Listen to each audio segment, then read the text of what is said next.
Temporarily delete account Instagram. Hey everyone, welcome back to the channel. In this video, I'm going to guide you on how you can temporarily delete your Instagram account, which means to deactivate it. So make sure to watch the video till the end.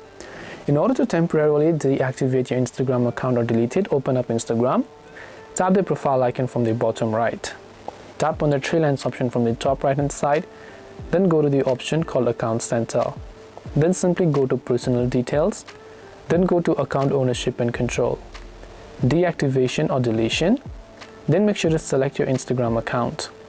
Deactivate will get selected by default. Now you want to temporarily delete it, so don't select delete account because this will be permanent. Just select deactivated, tap on continue.